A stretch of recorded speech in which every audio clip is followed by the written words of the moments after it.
A day in my life as a university lecturer dito sa Thailand. Samahan niyo po akong pumasok sa trabaho ngayong araw na to. By the way, ito pala yung first na pasok ko ngayong first week of June. Bale, once lang akong papasok ngayong week na to. Kaya naman, nalag-inan ko na lahat ng mga araw na hindi ko nalag-inan simula nung last week. So, nakarating na nga ako dito sa university, pero bagong lahat, daan muna tayo sa 7-Eleven. Need ko bumili ng tubig. And pagkadating ko sa university, may mga estudyante ako nakasabay at may mga nakita din ako naka-uniform na mga estudyante. I'm not really sure if nag-start na yung klase sa mga ibang faculty dito sa university or baka hindi pa tapos yung summer class nila. Kasi just to let you know guys, July 2nd week pa yung start ng klase namin dito. Kaya naman nakabakasyon pa kami hanggang 2nd week ng July. Sobrang haba na nga ng bakasyon namin. Parang last week ng March pa nag-start. Sa mga oras na to, papunta na ako sa office para mag-log in. Yun lang naman ang goal ko ngayong araw. Mag-log in, tapos kumain, ganun. Tapos gumastos na rin. At para makatipid, hindi na ako bumibili ng breakfast ko sa 7-Eleven. Nababaon na po ako ng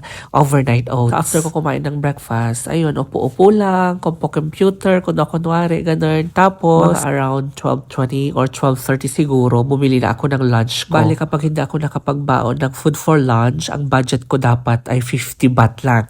Hindi na dapat mag-exit doon. Dahil kung mag-exit sa 50 baht, ay naku, kawawa na ako kapag petsa de peligro na. Totoo, ang hirap mag-budget talaga, lalo na binabudgetan ko yung pagkain ko sa lunch, tapos yung pamasahe ko, ganun. So after ko mag-lunch, upo-upo lang, ganun, computer, tapos mga around 2:30 siguro, umuwi na ako. And going back dun sa budgeting na sinasabi ko kanina, ang hirap mag-budget talaga kasi dun sa old school ko, hindi ko na kailangang budgetan yung lunch ko, hindi ko na kailangang budgetan yung pamasahe ko kasi naglalakad naman ako, tapos free lunch naman kami. Kaya grabe, napaka-challenging talaga. Pero I'm so grateful kasi another learning experience na naman to. So pagkarating ko ng Victory Monument, pumunta muna ako sa mall, nagpalamig muna ako, lakad-lakad. And nung mag-aalas 3 na, ayun, umuwi na ako kasi laundry day ko ngayon. So yun lang, that's all for today. Thank you for watching. See you on my next mini vlog. Bye!